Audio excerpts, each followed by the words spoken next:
And the sign of that is that we still cling to our keys to our stolen homes in Haifa, in Akka. And these keys symbolize our right of return. And it's a symbol that we refuse to let go of our dignity.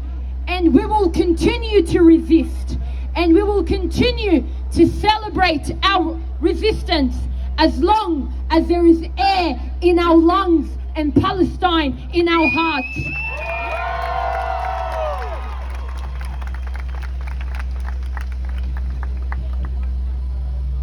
I would like to introduce our next speaker, Amal.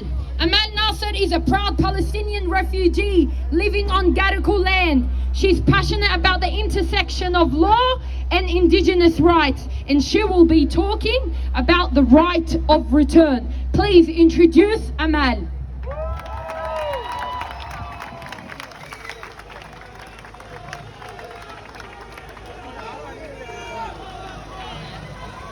My name is Amal and I am the child of the Nakba. Takbir! Takbir! Takbir!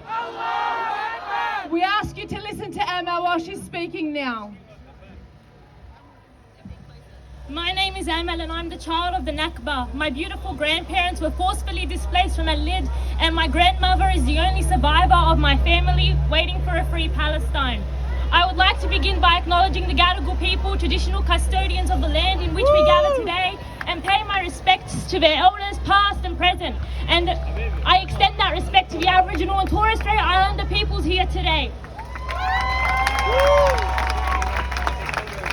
A land without a people for a people without land. This was a widely coined phrase during the Zionist movement, but we know that this was not the case. Palestine was home to over 700,000 Arabs, Muslims, Christians and Jews, and now there are 7.2 million Palestinian refugees.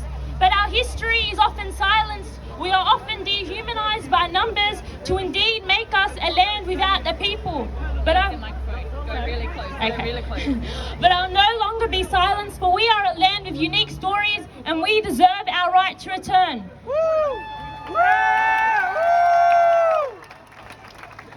In one of my first conversations about the right to return, I was told that the right to return should not be extended to descendants, as we now have a new home and we were not the ones who were displaced.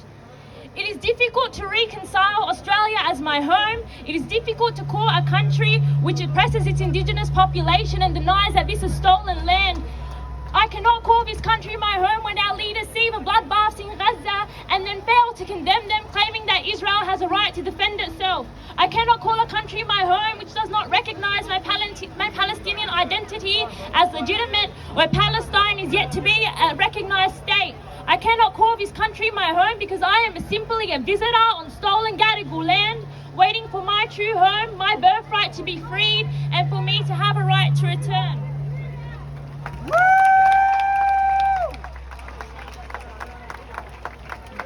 And to the claim that we weren't dispossessed, we were dispossessed from our culture, from our right to life, and for our right to live in the homes that our ancestors built. I buried my pain and trauma for so long due to the guilt of being in this country, away from the oppression, away from the apartheid.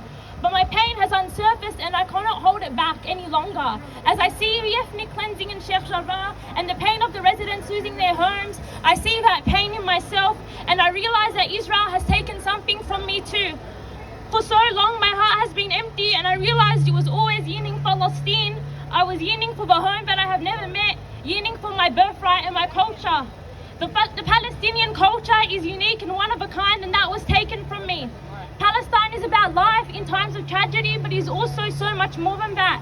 It is about neighborhood and community and hospitality and kindness and love.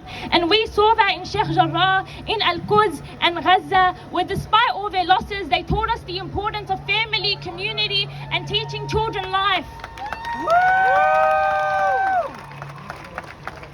I lost that here. The Palestinian community lost our ability to connect to our unique land with many stories. We lost the ability to see under the Palestinian sun and grow our Palestinian olive trees. Our land and our ability to gather and become a family family is key to our identity. Our culture has been broken in the diaspora, but our parents never let it die. Sharing the stories of Palestine and never letting us forget who we are. We maintain the strengths of the Palestinians, and we see that here today as we all come here to fight for Palestine. Woo! Yeah! Woo! I am an Indigenous Palestinian woman. My home is Palestine, and Palestine is my birthright. The young will never forget, and we will not surrender our right to return. We will not surrender, for we know that for the full decolonization of Palestine to be achieved, we need to be loud, we need to be strong, and we need to scream that Palestine will never die, and we need to constantly advocate for our right to return always. Allahu Akbar! Allahu Akbar! Allahu Akbar! Allahu Akbar! Allahu Akbar! But before I end, I urge everyone here today not to end their fight at Free Palestine. Our right to return to Palestine cannot be achieved unless we dismantle racism everywhere. All racism is rooted in vile concepts of supremacy, and we must continuously educate ourselves of the experiences of different communities and understand that racism in all forms is still systemically entrenched in our society today.